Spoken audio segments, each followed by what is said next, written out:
예수님께서 공생의 사역을 하시는 동안 죽은 이를 살리신 사건이 3번 걸쳐서 있었습니다. 첫 번째는 회당장 야이로의 딸을 살리신 사건, 두 번째는 나인성 과부의 아들을 살린 사건, 세 번째는 오늘 본문에 기록된 나사로를 살리신 사건, 이렇게 3번 걸쳐서 주님께서 사망에 이른 이들을 생명으로 옮기신 사건이 기록되어져 있습니다. 이 3번의 일들을 통해서 생명의 주관자가 우리 주님이심을 확실하게 우리에게 보여주셨음을 우리가 볼 수가 있습니다. 오늘 말씀을 통해서 이스라엘 백성들이 과거 출애굽되어지는 그 과정 속에서 하나님이 베풀어 주시는 긍휼과 은혜, 그리고 오늘 사망에 이른 이들을 생명으로 옮기신 귀한 일들을 통해서 오늘 우리에게도 은혜 베푸시고 긍휼을 허락하고 계시는 주님의 놀라우신 사랑을 발견하는, 그래서 날마다 부활의 주님 안에서 그 은혜 가운데 복되게 살아가는 우리 모든 성도님들 될 수 있기를 주의 이름으로 축원합니다. 첫 번째는요, 어린 소녀를 사망에서 생명으로 옮기신 분이 우리 주님이십니다. 마가복음 5장 22절 23절 말씀을 찾아보면은 회당장 중에 하나인 야이로라 하는 이가 와서 예수를 보고 발 아래 엎드려 간곡히 구하여 이르되 내 어린 딸이 죽게 되었사오니 오셔서 그 위에 손을 얹으사 그로 구원을 받아 살게 하소서, 이렇게 기록하고 있습니다. 회당장 야이로의 어린 딸이 죽어가고 있습니다. 이 어린 딸을 살리기 위해서 그 아버지 야이로가 예수님 앞에 엎드려서 간곡하게 살려달라고 애원하고 있습니다. 그 당시 예수님 당시의 회당은 종교적으로 정치적으로 굉장히 중요한 처소가 이 회당입니다. 그 회당의 회당장이라고 하면은 종교적으로 이스라엘의 그 종교적으로 유대 종교적으로, 그리고 정치, 경제, 사회, 문화 모든 면에서 지도자의 위치에 있는 이가 이 야이로였습니다. 그런 그가, 존경받던 야이로가 자신의 딸의 생명을 구하기 위해서 모든 것 다 내려놓고 주님 앞에 부르짖고 있는 모습입니다. 그럴 때 주님께서 이 야이로의 딸을 살리기 위해서 야이로의 집으로 향합니다. 그러던 중에, 야이로의 집으로 가던 중에 소식이 전해집니다. 당신의 딸이 죽었습니다. 야이로의 딸이 죽었다라고 하는 소망이 사라져버린 그런 절망의 소식을 접하게 됩니다. 마가복음 5장 36절 말씀에 보면은 그 절망의 소식을 들으면서도 주님의 생각은 달랐습니다. 예수께서 그 하는 말을 곁에서 들으시고 회당장에게 이르시되 두려워하지 말고 믿기만 하라 하시고, 이렇게 기록하고 있습니다. 아이가 죽었다라고 하는 소식을 듣고 회당장 야이로는 절망할 수밖에 없습니다. 희망이 사라집니다. 더 이상 어떻게 할 수 있는 방법이 없습니다. 그런 가운데 주님께서는 뭐라 말씀하십니까? 두려워 말고 믿기만 하라, 그렇게 말씀하고 있습니다. 오늘 우리에게도 말씀하십니다. 두려워 말고 믿기만 하라. 주님을 믿는 믿음이 우리를 절망에서 소망으로, 죽음에서 생명으로 옮길 수 있다는 사실을 믿기만 하라고 오늘 우리에게도 말씀하고 있습니다. 회당장 야이로는 예수님의 말씀을 듣고 믿음으로 주님을 모시고 집으로 갑니다. 12살 난 그 딸을 믿음으로 살린 사건이 마가복음 5장에 기록되어져 있는 것을 우리가 볼 수가 있습니다. 여러분, 주님을 믿음으로 우리의 시시때때로 찾아오는 우리 삶 가운데 많은 절망의 소식들이 있습니다. 시시때때로 우리에게 죽음의 공포가 찾아옵니다. 경제적인 어려움이 엄습해 옵니다. 모든 관계가 깨어지는 그런 캄캄함이 우리에게 찾아옵니다. 그러나 주님을 믿는 믿음이 우리를 살릴 수 있다는 사실, 주님을 믿는 믿음이 절망에서 소망으로 옮길 수 있다는 사실을 믿고 나아가는 그런 우리 성도님들 될 수 있기를 주님의 이름으로 축원합니다. 이스라엘 백성들이 430년 동안 애굽에서 종살이하면서 그들에게 찾아온 고통과 절망 앞에 그들은 하나님 앞에 부르짖습니다.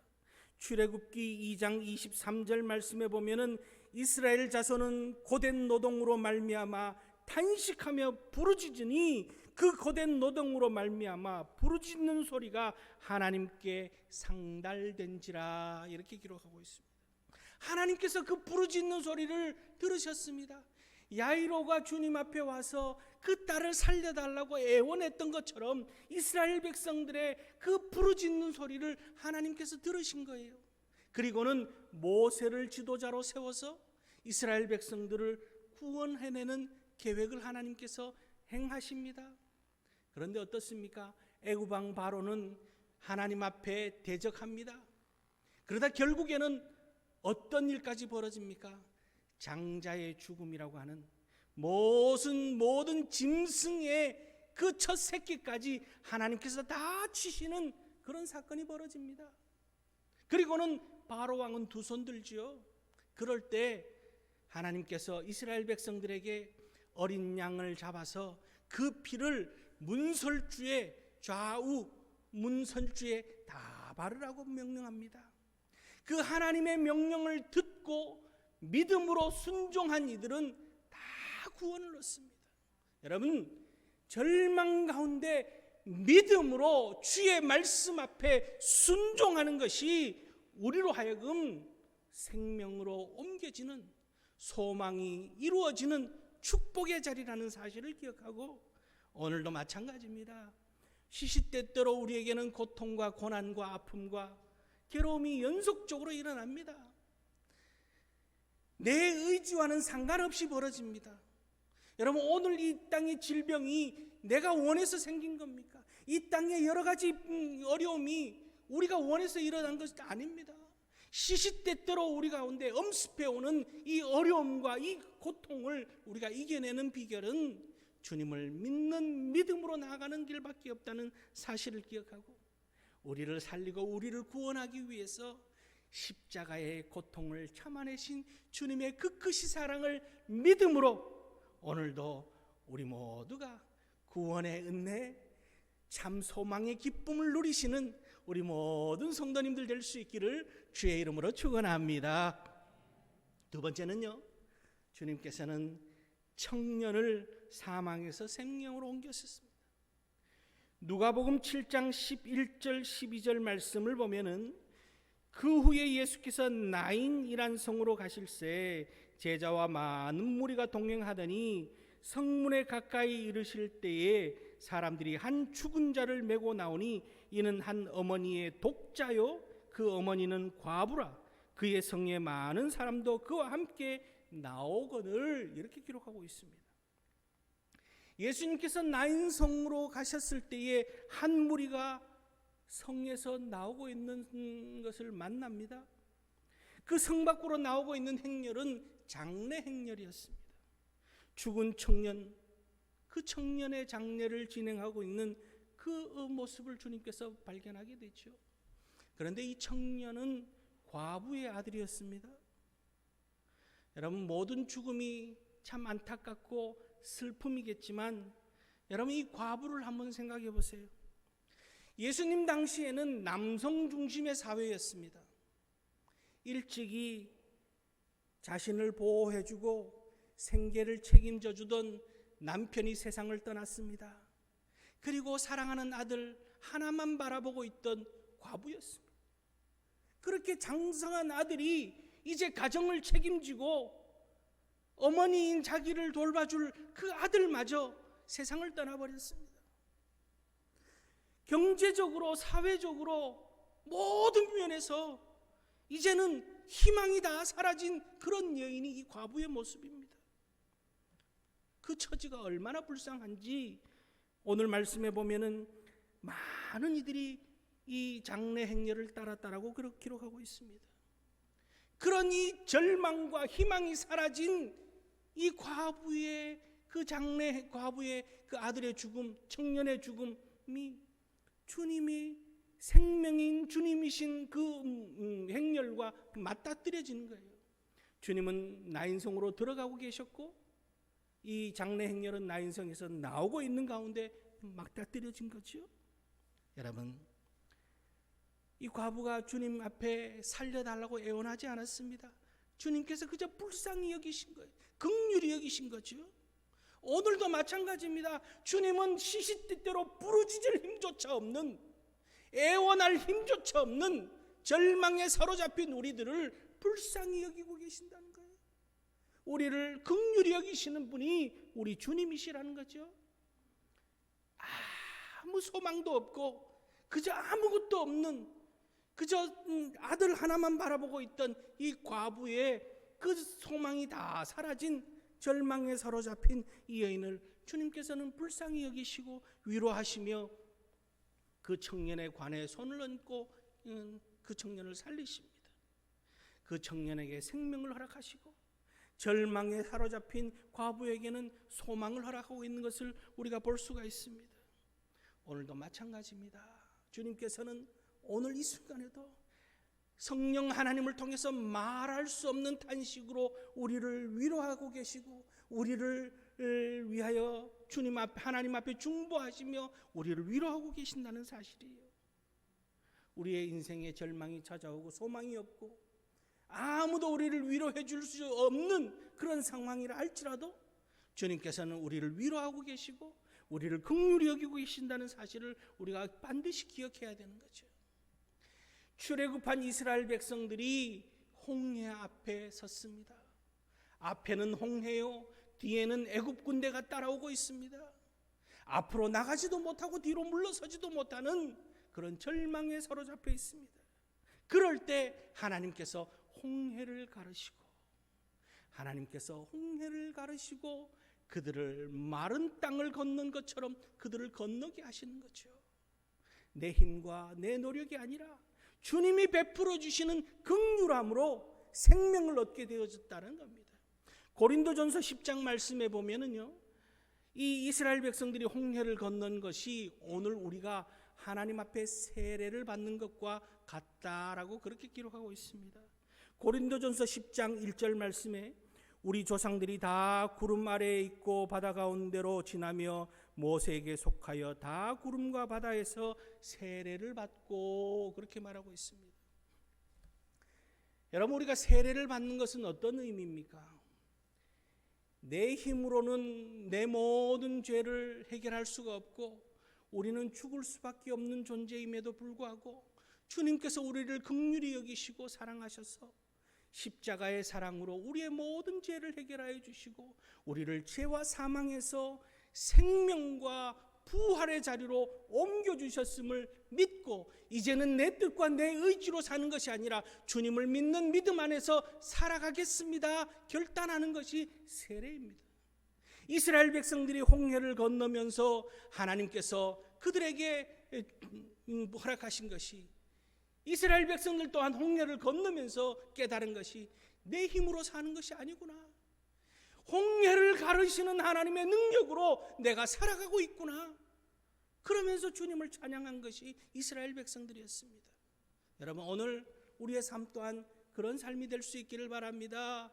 내 힘으로 내 의지로 날마다 내 생명을 내가 지키고 살고 내 삶을 내가 가꾸며 내가 벌어서 내가 먹고 내 가정을 내가 지키는 것이 아니라 하나님께서 우리 가정을 지키시고 하나님께서 내 생명을 지키시고 하나님께서 우리를 천국까지 인도하고 계시는 줄 믿는 믿음 안에서 날마다 기쁨으로 살아갈 수 있는 그런 하나님의 백성들, 홍해를 가르고 생명을 허락하신 것처럼 청년의 죽음 앞에 주님께서 찾아오셔서 절망을 소망으로 바꾸시고 그들에게 죽음을 생명으로 바꾸신 것처럼 오늘 우리에게 긍휼을 허락하여 주시고 은혜로 우리를 이끄시고 계심을 믿는 믿음 안에서 날마다 기뻐하며 감사하며 살아가시는 그런 우리 모든 성도님들 될 수 있기를 주의 이름으로 축원합니다. 세 번째는요, 작년의 사망을 생명으로 옮기십니다. 요한복음 11장에 보면은 11장 17절 말씀에 예수께서 와서 보시니 나사로가 무덤에 있은지 이미 나흘이라 이렇게 기록하고 있습니다. 예수님께서는 베다니에 살고 있었던 마르다와 마리아와 나사로 이 3남매를 무척 사랑하고 아끼셨습니다. 그러던 어느 날 3남매 가운데 나사로가 죽었다라고 하는 소식을 듣습니다. 그리고 예수님께서 베다니에 도착하셨을 때는 이미 죽은 지 나흘이나 지났습니다. 죽은 지 나흘이 지났다는 것은 완전히 죽었다라고 하는 그런 의미입니다. 3일이 지나면은 살아날 가망성이 완전히 없다라고 하는 그런 뜻이죠. 마리다와 마리아가 예수님 앞에 슬피 우며 절망 가운데 상황을 이야기하고 있습니다. 그럴 때 주님께서는 이 마르다와 마리아의 그 죽음과 절망에 사로잡힌 그들에게 소망의 말씀을 주고 계십니다. 오늘 본문의 말씀입니다. 예수께서 이르시되 나는 부활이요 생명이니 나를 믿는 자는 죽어도 살겠고 무릇 살아서 나를 믿는 자는 영원히 죽지 아니하리니 이것을 내가 믿느냐 묻고 계십니다. 마르다와 마리아의 그 믿음을 주님께서 요구하고 계시는 거죠. 입술로만 믿음을 고백하는 것이 아니라 행함이 있는 믿음을 주님께서 요구하시면서 39절 말씀 11장 39절 말씀에 보면은 예수께서 이르시되 돌을 옮겨 놓으라 그렇게 말하고 있습니다. 주님께서 돌을 옮겨 놓으라는 거예요. 이미 죽은 지 나흘이 지났는데 살 가능성이 전혀 없습니다. 1%도 단 1%도 없는 그 나사로의 시신을 둔 그 무덤의 돌을 옮기라는 거죠. 무슨 말입니까? 믿음의 행함을 보고자 하는 거죠. 믿음의 행위를 보고자 하는 거예요. 믿음의 행위가 있느냐? 말씀 앞에 순종하느냐? 여러분, 예수님께서 이 마르다와 마리아의 모습을 그 주님의 말씀 앞에 순종하는 모습을 보시고 43절 이하의 말씀에 이 말씀을 하시고 큰 소리로 나사로야 나오라 부르시니 죽은 자가 수족을 배로 동인 채로 나오는데 그 얼굴은 수건에 쌓였더라. 예수께서 이르시되 풀어놓아 다니게 하라 그렇게 말씀하고 있습니다. 여러분, 오늘도 주님께서는 우리의 믿음을 보시는데 행함이 있는 믿음을 보시고자 하십니다. 입술로 믿음을 고백하는 것 그 이상의 어린 믿음이 입술로 고백하는 믿음이라면은 장성한 믿음은 행함이 있는 믿음이라고 할 수 있습니다. 오늘 우리가 주님 앞에 온 몸과 마음과 전심으로 믿음을 드러낼 수 있는 그런 우리 성도님들 될 수 있기를 바랍니다. 불가능을 가능케 하는 것은 오늘 우리의 행함이 있는 믿음이라는 거죠.